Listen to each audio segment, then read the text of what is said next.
Today, once again, we are going to go through the process of integrating the Orlando experience into our lives. And right now, 3 days into it, we are a little bit downstream from the event itself. We're seeing how it's affecting our politics, our culture.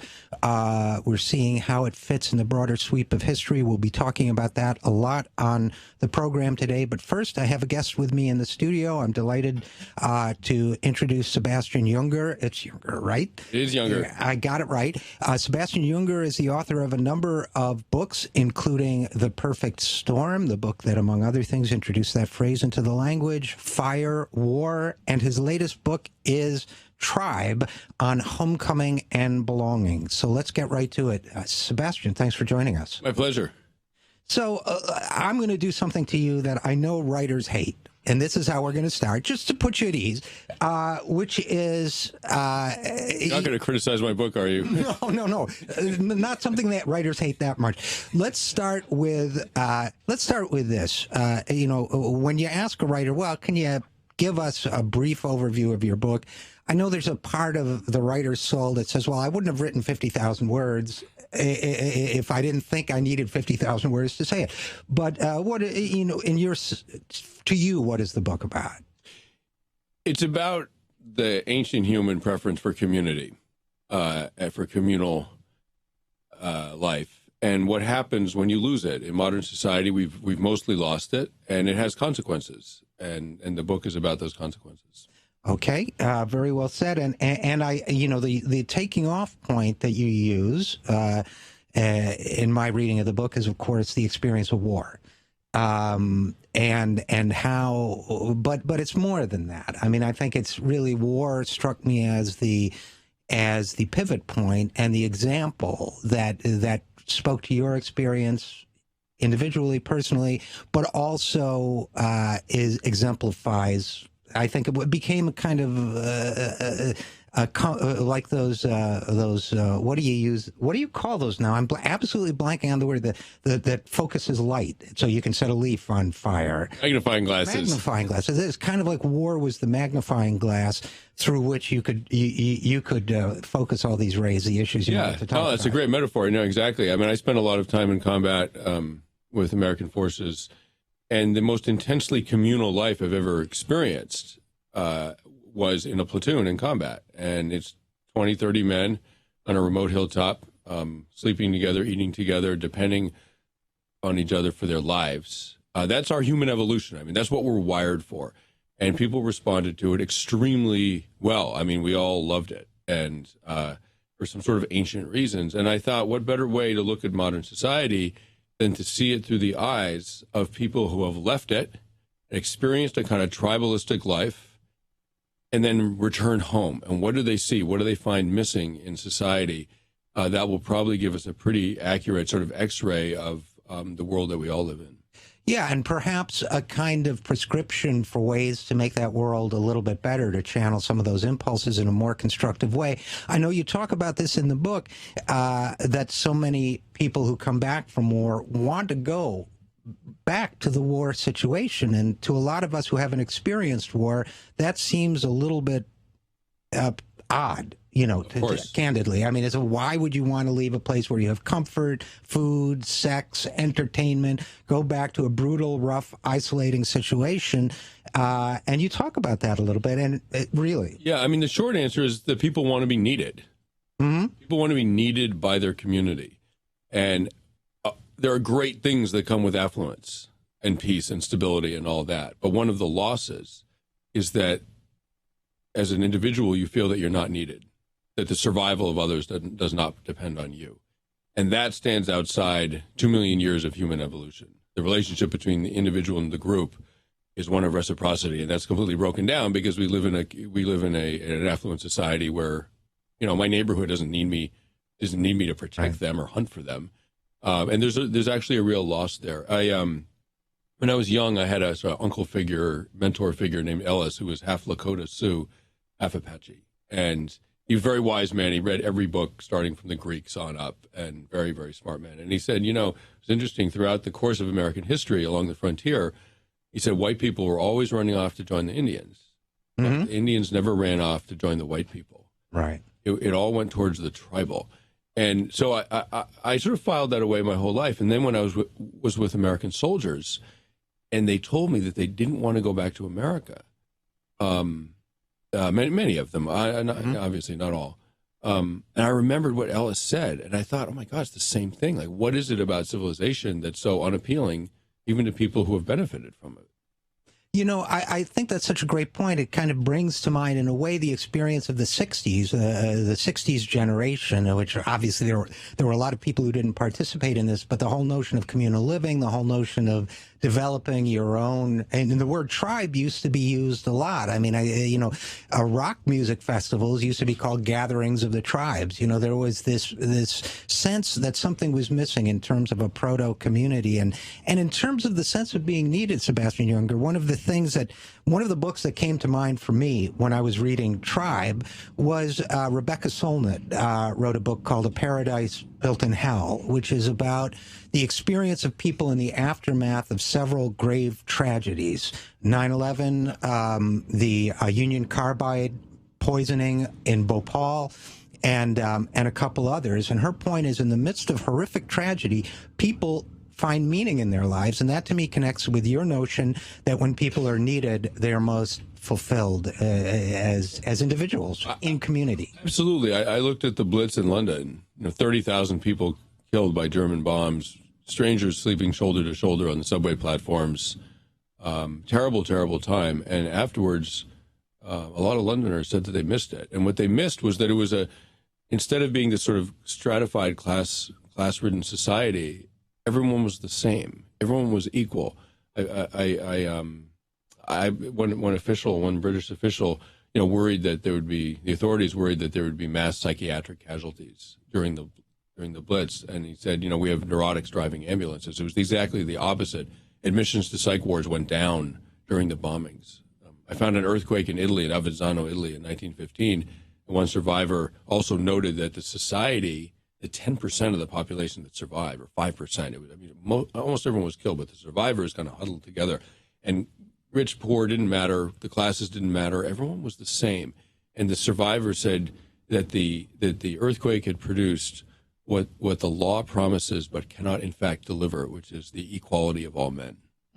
That's a great quote. We're talking with Sebastian Junger, the author of Tribe. And, Sebastian, the other book that came to mind while I was reading Tribe was a book by a psychiatrist named Judith Herman called Trauma and Recovery. And what she writes about PTSD, primarily in her case, but not exclusively, childhood trauma, and the ongoing lingering effects of that. And one of the things she says in the recovery aspect is that the way that people and she studied people and worked with people with the most severe trauma. One of the things she talked about was that the way you heal from trauma is by helping others work through the same trauma themselves. So we're coming up on a break, but perhaps when we come back, we can talk a little bit about your experience of trauma and how that might fit in with, for lack of a better term, the Judith Herman approach, because I think you really, both for everyone, but particularly for people that have experienced the trauma of war, that might be useful. So we're going to take a break now, and when we come back, more with Sebastian Junger, author of the book Tribe on Homecoming and Belonging. This is Richard R.J. Eskow, and you're listening to The Thom Hartmann Show.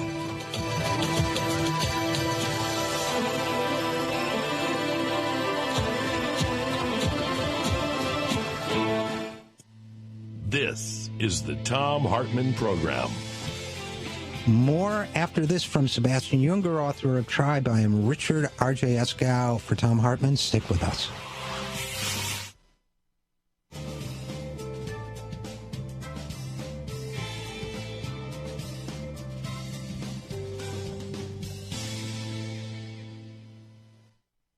So, Sebastian, what do you think of this notion that there is, we talk a lot, you even mentioned in your book that maybe we need a new diagnostic code or something, a new diagnosis for something related to, but not exactly like post-traumatic disorder. That is, I don't want to misrepresent your idea, but this loss of community. Well, here's the thing.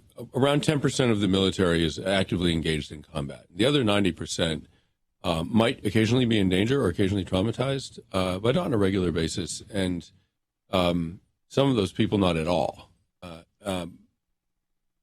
But the rates of PTSD are much higher than that 10% that were in combat. And so the question is, what's going on with those other people? If you look at Peace Corps volunteers, around 25% of Peace Corps volunteers who return to the United States wind up deeply depressed for at least a while, back home, back here. Mm-hmm.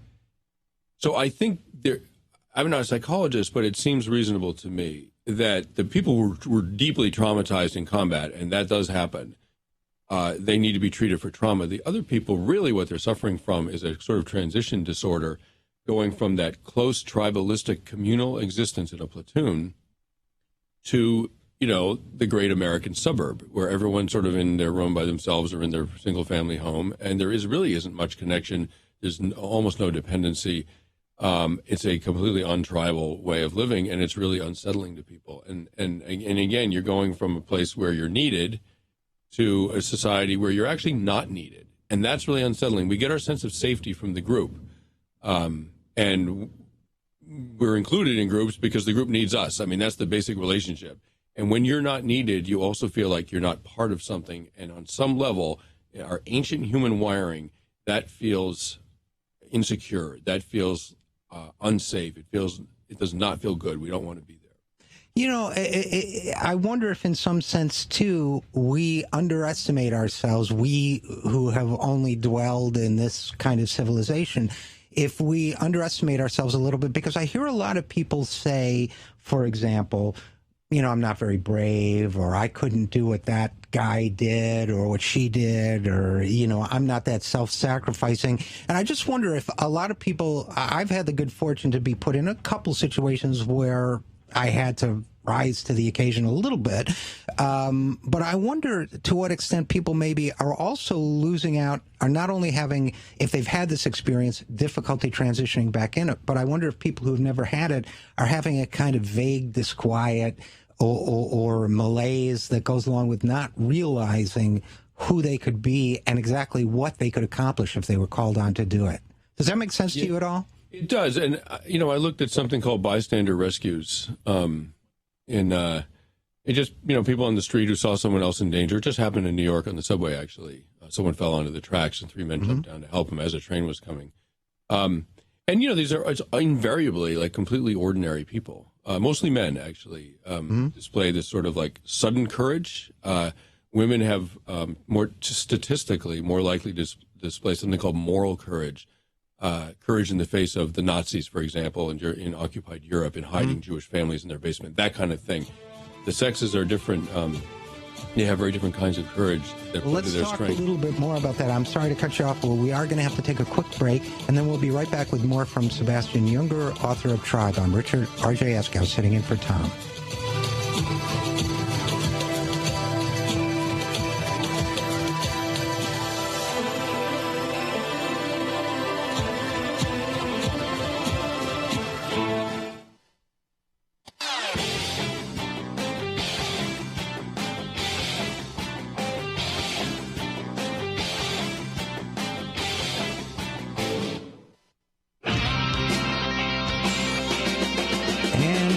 On the Thom Hartmann Program. This is Richard R.J. Eskow sitting in for Tom, and we are talking with Sebastian Junger, who is author of the new book I'm holding in my hand, Tribe, on homecoming and belonging.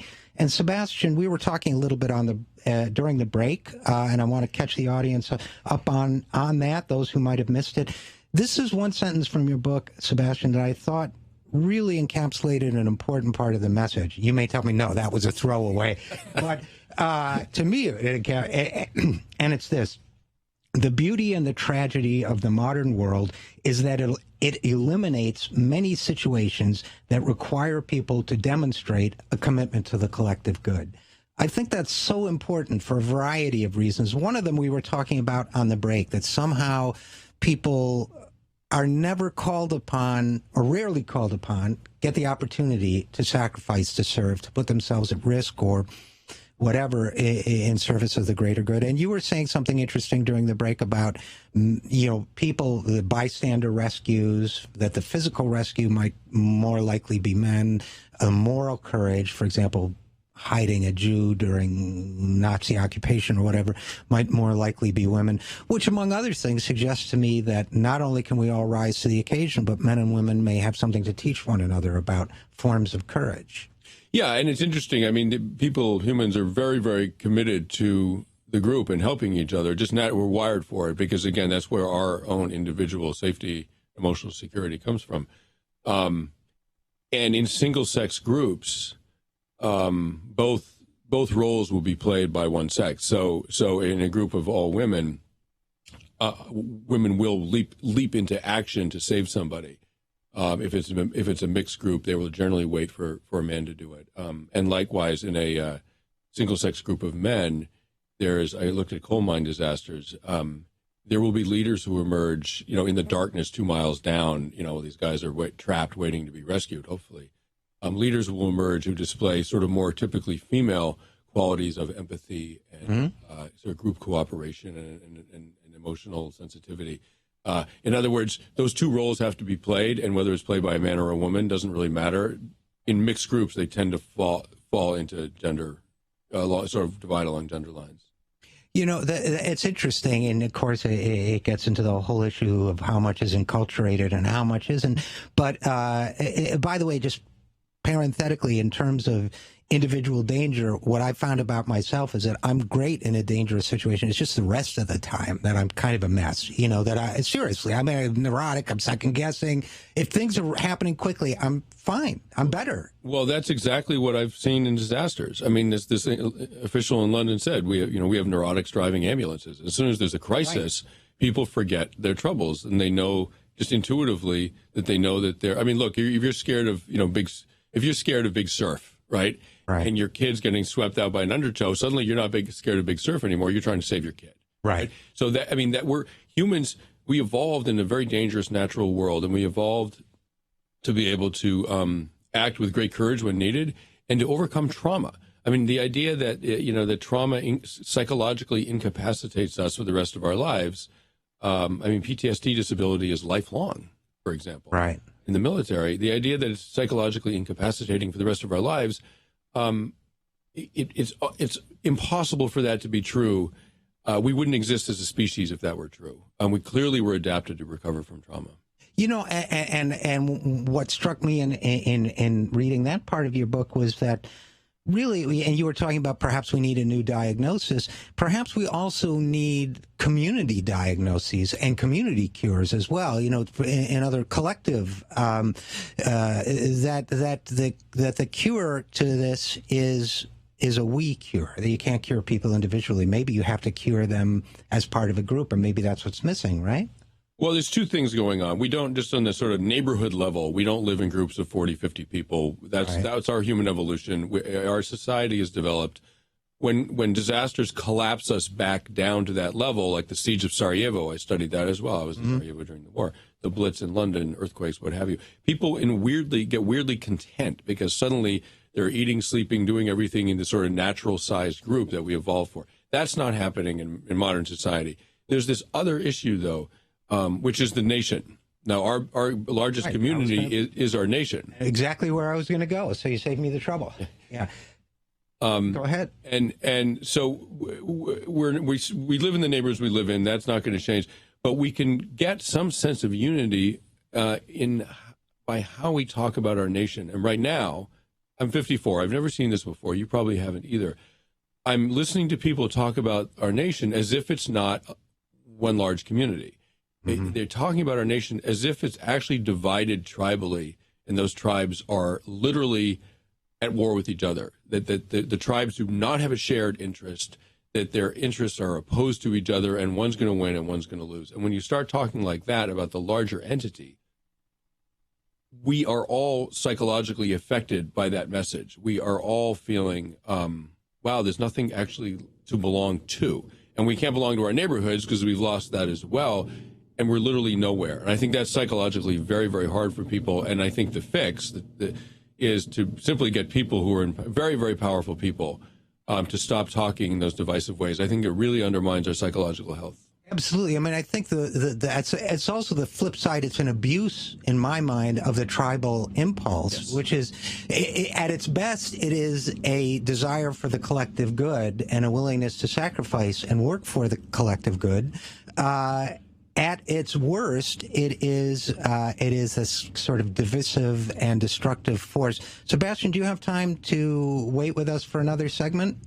Because I would love to talk to you a little bit more about the implications of this on the national level. So we will be back after this with Sebastian Junger. We are talking about his book, Tribe on Homecoming and Belonging, and we are specifically talking about how that relates to the national impulse and the national spirit. So more about that after this. I am Richard R.J. Eskow, sitting in for Thom Hartmann on the Thom Hartmann Program. Please stick with us. To watch more clips from our programs, hit the Watch More Videos button over here. And please be sure to hit the handy-dandy subscribe button so you'll always be up to date. Tag, you're it.